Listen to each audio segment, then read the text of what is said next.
Est-ce que t'as déjà eu cette impression bizarre d'être débordé, fatigué, à court d'argent, et pourtant d'avoir l'impression de travailler tout le temps, comme si tu courais sur un tapis roulant qui accélère sans jamais t'amener nulle part? C'est pas un problème de revenus, c'est un problème de surcharge. Trop d'objets, trop d'engagement, trop de décisions inutiles qui consomment ton énergie sans rien produire en échange.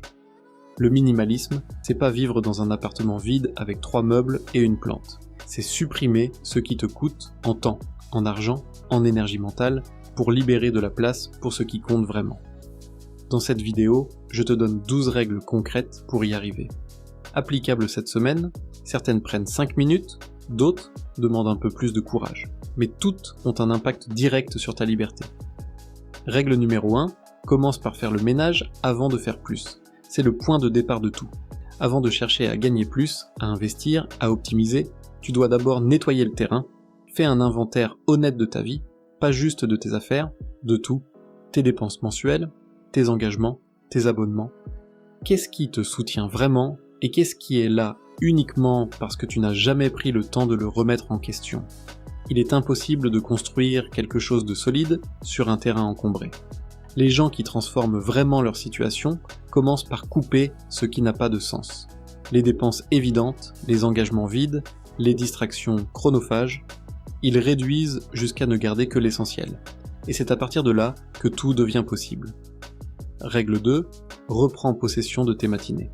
La façon dont tu commences ta journée détermine comment tu vas la finir.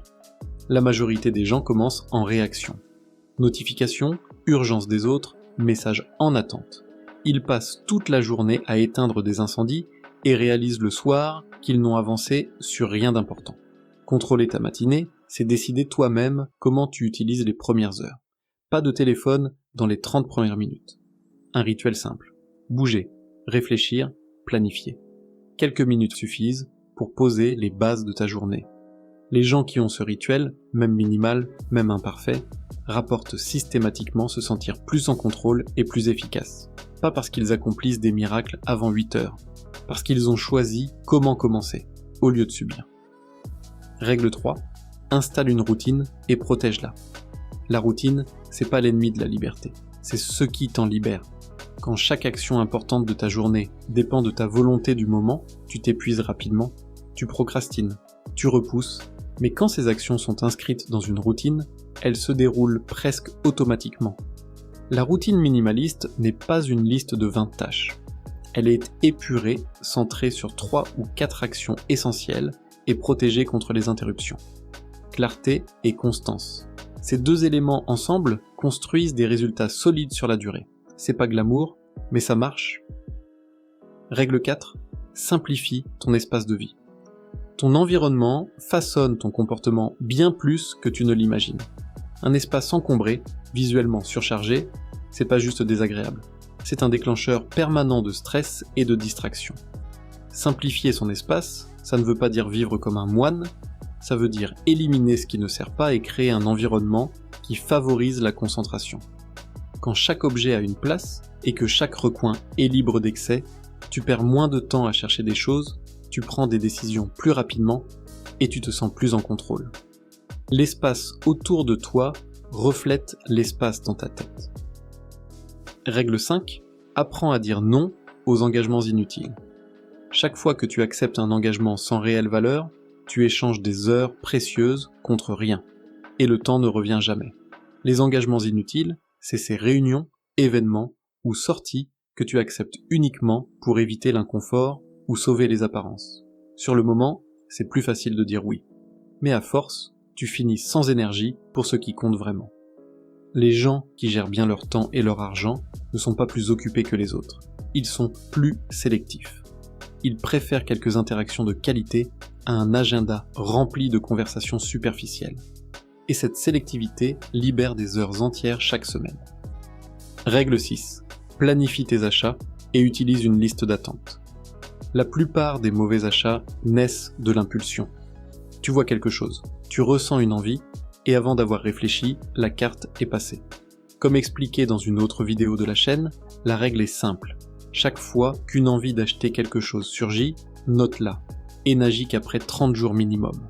Dans la grande majorité des cas, l'envie disparaît d'elle-même. Sans effort, sans privation. Juste le temps qui fait son travail. Et les fois où l'envie persiste après 30 jours, là, tu sais que l'achat en vaut vraiment la peine. Cette stratégie seule peut économiser plusieurs centaines d'euros par mois à quelqu'un qui achète souvent par impulsion. Règle 7, simplifie et automatise tes finances. Plusieurs comptes dispersés, des cartes partout, des investissements éparpillés, ça crée de la confusion et de la fatigue mentale inutile. L'objectif, c'est d'avoir une vision claire en un coup d'œil, ce qui rentre, ce qui sort, ce qui reste, et d'automatiser le maximum pour que les bonnes décisions se prennent sans que tu aies à y penser. Si tu cherches un outil simple pour centraliser ça, Revolut permet de créer des coffres séparés pour l'épargne, de suivre ses dépenses en temps réel et d'automatiser ses virements. Gratuit, rapide à configurer. J'ai mis un lien dans la description. Règle 8. Élimine les dettes toxiques en priorité absolue.